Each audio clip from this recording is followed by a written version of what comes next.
Welcome, deep divers. We are standing at, well, a really pivotal moment in the global artificial intelligence race. Absolutely, a turning point. Yeah, the United States, under its current administration, is making a pretty decisive strategic shift. It's driven by this bold new America First doctrine for AI. It's fascinating, complex stuff, almost like walking a tightrope. It really shifts the whole national conversation around AI, doesn't it? Hmm. Moving, from maybe more cautious oversight to a real emphasis on aggressive innovation. It feels like a profound reorientation. It absolutely does. And that's exactly what we're aiming to do in this deep dive. Unpack the American AI imperative as it looks right now, mid 2025. Okay. We're going to dissect the core pillars of this new national strategy, try to make sense of the often fractured regulatory landscape, and look at the really profound economic and workforce implications. And we're drawing all this directly from a pretty detailed national assessment. So the big question then is, what are the actual tangible implications of this new direction? Mm. I mean, what does it truly mean for innovation, maybe for your job, and just for daily life across the U.S.? Good questions. Let's start by pulling back the curtain on this America First AI doctrine itself. At its core, there's been this fundamental reorientation of U.S. AI policy. Right. It's now really about prioritizing national competitiveness, economic growth, and of course, security above almost everything else. This isn't just talk. It feels like a tangible departure from, well, from previous approaches. And that shift was really formalized earlier this year, January 2025, with Executive Order 14179. The title itself tells you a lot. Removing barriers to American leadership in artificial intelligence. Removing barriers. Okay. Yeah, think of it as the administration basically saying, let's tear down what we see as these regulatory hurdles in AI. This order explicitly revoked the previous administration's more cautious, maybe more risk-averse policies. The core belief driving it now is that by getting rid of these perceived burdensome regulations, you can sort of unleash the private sector to innovate at an unprecedented pace. So the idea is essentially get government out of the way, let the private sector run faster. That seems to be the main thrust, yeah. And to kind of guide this whole effort, there's a new AI action plan coming up, right? Due in July 2025. Supposed to be a whole of government approach. Exactly. Yeah. And stepping back a bit, you can see the administration's wider vision taking shape here. It's heavily influenced by, get this, over 10,000 responses they got to a request for information, an RFI, for this new action plan. Wow, 10,000 responses. That's a lot of input. What are the key priorities coming out of that? Well, several big ones stand out. First, obviously, fostering AI innovation. But interestingly, there's a focus on novel systems that are maybe less dependent on these massive data sets and huge energy consumption. So maybe more efficient AI, sustainable AI. Kind of like that, yeah. Making it more accessible, maybe more sustainable for wider use. Then there's a really strong push for American leadership in global AI policy. Promoting international standards that line up with U.S. values, freedom, human rights. Okay. Then, on safety and public trust, the plan is to fully fund the AI Safety Institute, the AISI, and really take the lead on international safety standards. Plus, ensuring that any AI the government itself uses is, understandable, traceable, and protects civil liberties. Makes sense. Traceability is key there. And finally, there's efficient government procurement. They're revising the OMB memos on how agencies buy AI, trying to make federal agencies more agile and cost-effective in adopting the tech. Okay, so innovation, leadership, safety, efficiency. But to power something this ambitious, you need serious infrastructure. And that's where this Stargate initiative fits in, right? That's the big one. A massive, $500 billion public-private partnership aimed specifically at beefing up U.S. AI infrastructure to outcompete rivals like China. That's a huge bet on the foundations. It is a huge bet. But, it immediately brings us face to face with a really significant challenge.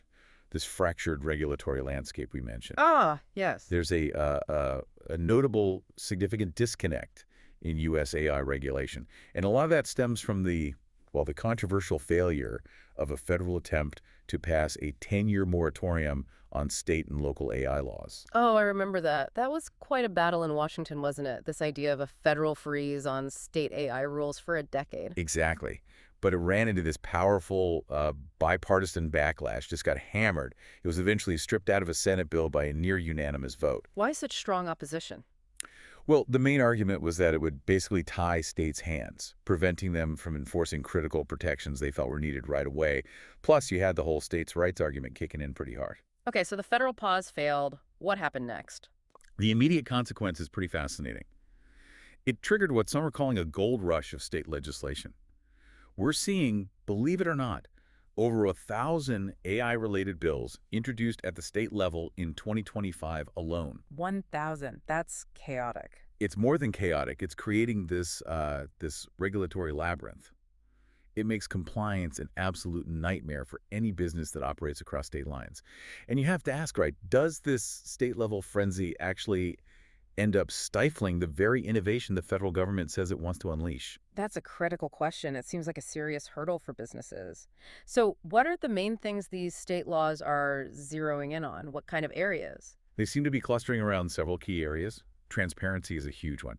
California's AB 2013, for example, which takes effect in 2026, requires developers to publish really detailed documentation about their AI's training data. Knowing what's under the hood, basically. Exactly. And other things too, like digital watermarks for AI-generated content, or requiring disclosure when you're interacting with an AI so you actually know if it's a bot or a person. That seems pretty fundamental. Well, Algorithmic fairness is another big one. States are looking at Colorado's AI Act as a kind of model. mm, Texas, for instance, passed TREGA, that's the Texas Responsible AI Governance Act. right. It specifically targets mitigating bias in what they call consequential decisions. Consequential decisions. Like what? Things like hiring, housing, loans, insurance, big life stuff. These laws aim to prohibit discrimination, and they often require businesses to give the state attorney general high-level info about the AI systems they're using. And what about safety? I recall headlines about mandatory kill switches for powerful AI. What's the latest there? Yeah, safety's been very contentious. California's proposed SB 10147, the one with the kill switch idea for really powerful models, sparked a massive debate. How much control should the government have over cutting-edge tech? Right. It was actually vetoed initially, but word is it's now being reconsidered in some form. And then there's employment. Building on rules like New York City's local law 144, the one mandating bias audits for automated hiring tools, several states are pushing similar laws to govern AI's role in hiring, setting wages, even evaluating performance. Okay, so it's a real patchwork quote of state rules emerging. But even with this broad federal regulation kind of stalled, are federal standards still playing a role? Like a guiding force, maybe? Oh, absolutely. You can't discount federal influence entirely. Agencies like NIST, the National Institute of Standards and Technology, they continue to shape governance, even if it's through voluntary standards. Oh, so. Well, for example, back in April 2025, they updated their privacy framework PF 1.1, and it now explicitly integrates AI risk management. So while it's voluntary, it provides a clear roadmap for organizations trying to manage AI risks responsibly. A sort of best practice guide from the feds? Sort of, yeah. And Congress hasn't been totally silent either, even without a big comprehensive bill. We saw a flurry of bills introduced in April 2025, targeting very specific AI-related harms, particularly around civil liberties. Like what kind of things? Things like the Protect Victims of Digital Exploitation and Manipulation Act, that's aimed at non-consensual deepfakes. There's the No Fakes Act, dealing with unauthorized use of someone's digital likeness, and the Delete Act, focusing on data privacy rights. It just shows the sheer breadth of concerns popping up at this tech. It really does. Which naturally brings us to the profound economic and workforce transformation that AI is driving. Yeah, this is where it gets really personal for a lot of people. It has this deeply dualistic impact. On one hand, you've got the promise of significant productivity gains. Huge gains, potentially. Some estimates say AI could add literally trillions to the U.S. GDP by the end of this decade. Trillions. And maybe boost annual productivity growth by as much as 1.5 percentage points. That's massive across sectors like healthcare, manufacturing, finance, transportation. It's a potentially massive economic boom. But there's the flip side, the workforce disruption. While yes, new jobs are popping up in areas like data science and AI ethics, AI is also automating tasks, Which are tasks specifically? particularly hitting entry-level white-collar jobs pretty hard. Things like basic coding, content creation, customer support roles. This disruption has really poured fuel on the fire of this skills-first shift in hiring. Moving away from just looking at degrees. Exactly. Companies are increasingly turning away from traditional degree requirements and using AI-powered assessment platforms to evaluate candidates based on actual demonstrable skills. Partly, frankly, because AI-generated resumes are making old-school credentials less reliable. So if you're, say, an entry-level coder or maybe a content creator listening to this, it sounds like the ground is shifting really fast under your feet. How immediate is this skills first thing becoming in practice? It feels pretty immediate. It's happening now, which is why the government is trying to respond with these workforce development initiatives. Right, like that April 2025 executive order on AI in education. Yes, that one promotes things like AI-focused registered apprenticeship programs. It's also pushing for more industry education partnerships to basically create new pathways for people to get AI-related credentials, maybe outside of a traditional four-year degree. So it's all part of this bigger trend toward upskilling and reskilling the existing workforce. Definitely. Work-integrated learning models like co-ops and enhanced internships are gaining a lot more traction as ways to bridge that gap between education and what the economy actually needs. It's all about helping people adapt, really, to this AI-driven economy. No, okay, to fuel this massive AI engine, the innovation, the economic shift, we're talking serious R&D, funding, and infrastructure. And the federal investment seems huge and sustained. That FY25 budget request alone was, what, $3.316 billion dollars just for AI? Correct. Over $3 billion. dollars. What does that level of spending and where it's going tell us about where the government sees the biggest opportunities or maybe the most pressing needs for AI investment right now? Well, looking at how that investment is spread across the key agencies tells an interesting story. The National Institutes of Health, NIH, is actually the single largest contributor. NIH healthcare. Yeah, $1.12 billion planned for FY25. They're focusing heavily on large-scale data management and high-capability computing.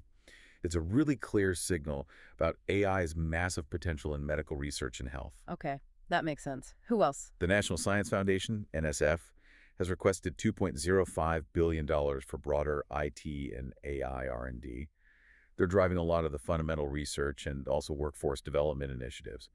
And then the Department of Energy, DOE, accounts for $1.54 billion, dollars, mostly focused on that high-capability computing infrastructure, which really points to the foundational hardware and power needed for advanced AI. And it's not just government money, right? Industry leaders are weighing in too. Oh, yeah. They're pushing the government to fund research into smaller, maybe more energy-efficient AI models, and also exploring completely different architectures, looking beyond the current transformer-based paradigm, the design behind models like GPT-4. Trying to find the next big thing, basically. Less energy-hungry AI. Seems like it. Which brings up that huge point we touched on, the infrastructure imperative. AI's growth means this just unprecedented demand for energy and for data center capacity. This is a critical point. How much energy are we actually talking about here? Can we quantify it? It's staggering. Just look at Virginia, a major data center hub.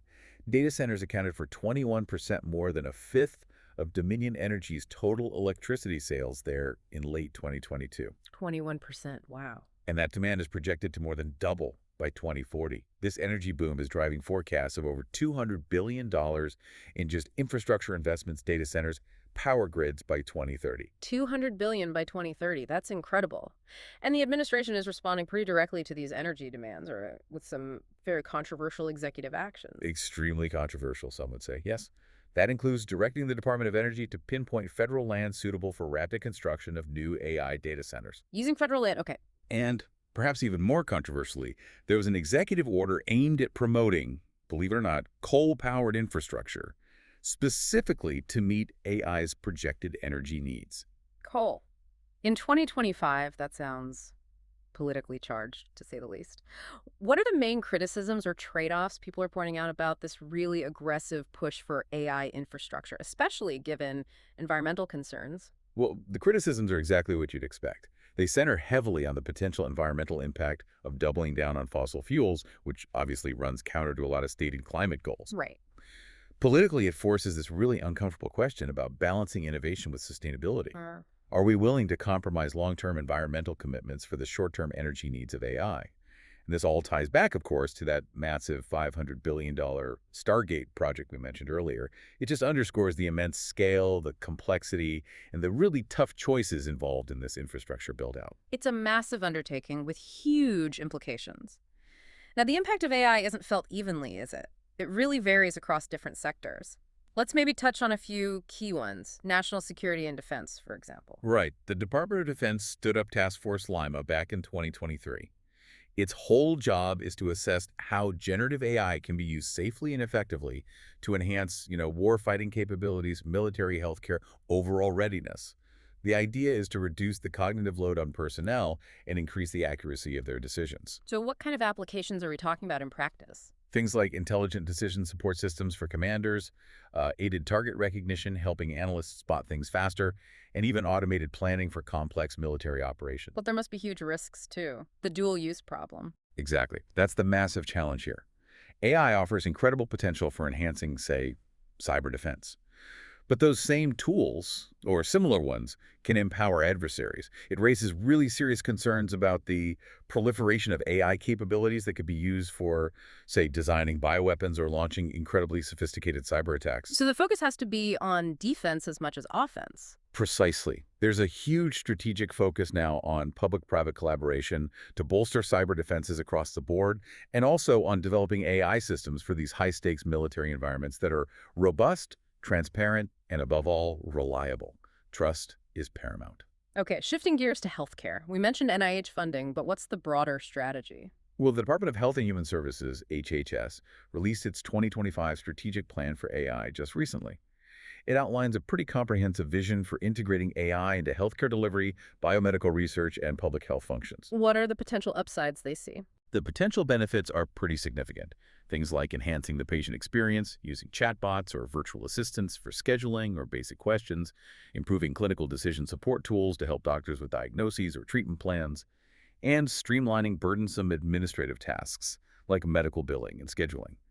Some early studies are even reporting things like a 50% reduction in the time clinicians spend on documentation thanks to AI scribes. 50% reduction in paperwork sounds like a dream for doctors.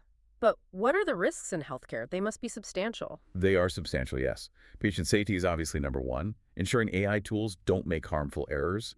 Data security is huge, especially under strict IPA regulations. And then there's the very real potential for biased algorithms to actually worsen existing health disparities if they're trained on skewed data or not carefully monitored. So what's the strategic approach to manage those risks? The focus seems to be on developing really clear AI governance policies within healthcare organizations themselves, investing heavily in training the healthcare workforce so they understand how to use these tools effectively and ethically, and crucially, ensuring that AI tools are rigorously vetted and implemented to support clinical judgment, not replace it outright. It's about augmentation, not automation of the doctor. Augmentation, not automation. That's a key distinction. Okay, let's look at education. AI is obviously having a huge impact there too. Oh, definitely.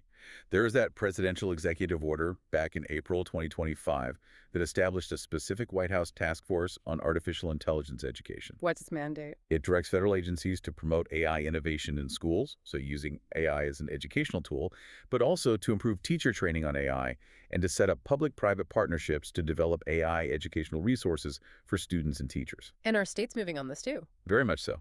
As of April 2025, at least 28 states had already published some form of guidance on AI in K-12 schools. 28 states already. What are the common themes emerging from that state-level guidance?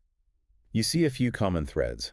Establishing curriculum frameworks for AI literacy, teaching kids about AI, not just using it. Investing in professional development so educators feel comfortable and competent with the technology. Ensuring equitable access to AI tools across different schools and districts.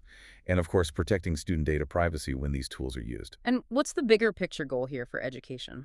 The overarching goal, really, seems to be preparing students for a future workforce that will inevitably be AI-driven. This means shifting the focus in education away from just rote memorization towards skills like critical thinking, creativity, problem-solving, and adaptability, skills that humans excel at, hopefully alongside AI. Preparing for an AI-driven future. Okay, finally, let's zoom out to the international stage, this America First AI doctrine. How does that square with global engagement? It sounds a bit contradictory. It does sound contradictory, but it's nuanced. The administration's America First approach seems to be, perhaps surprisingly, tempered by a recognition that maintaining global leadership requires active international engagement. It's not purely an isolationist strategy when it comes to AI. So not going it completely alone. Apparently not. The U.S. is actually pursuing a strategy of multilateral engagement, working with organizations like the OECD, the G7, and G20, even the UN. The goal is to actively shape international AI governance in ways that align with American values, democracy, human rights, but also, crucially, American economic interests. It's about being at the table, influencing the rules. And how are they trying to influence the rules? What's a key pillar of that strategy? A really key pillar involves taking the lead in developing international technical standards for AI. Specifically, the U.S. is chairing the new International Network of AI Safety Institutes. They call it INA-ISI. INA-ISO. Okay, what does that do? It's basically a platform for collaborating with allies and like-minded countries on AI safety research, developing common testing protocols, and standardizing evaluation methods for AI systems. So, by shaping these consensus-based technical standards, what's the strategic outcome the U.S. is aiming for? The strategic outcome is multifold. By leading on standards, the U.S. aims to promote a global AI ecosystem that is secure and, importantly, interoperable. An interoperable system makes it easier to have open markets for American technology exports. Essentially, it's about ensuring that the fundamental rules governing the future of AI are, strategically speaking, written in Washington, or at least heavily influenced by Washington. Making sure the global playing field is tilted, or at least level, for American tech. That seems to be a major part of the calculus, yes. So as we wrap up this deep dive then, it feels like the United States in mid-2025 is navigating this period of just profound transformation driven by AI. It really is a whirlwind.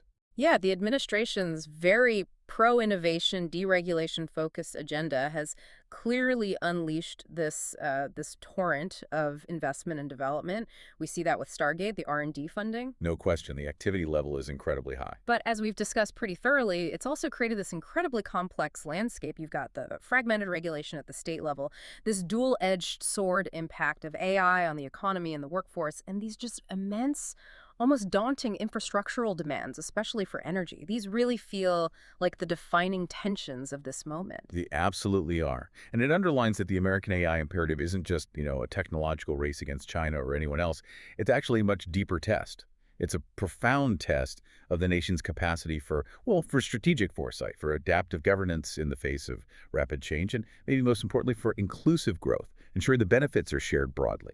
That's a great way to put it. Strategic foresight, adaptive governance, inclusive growth.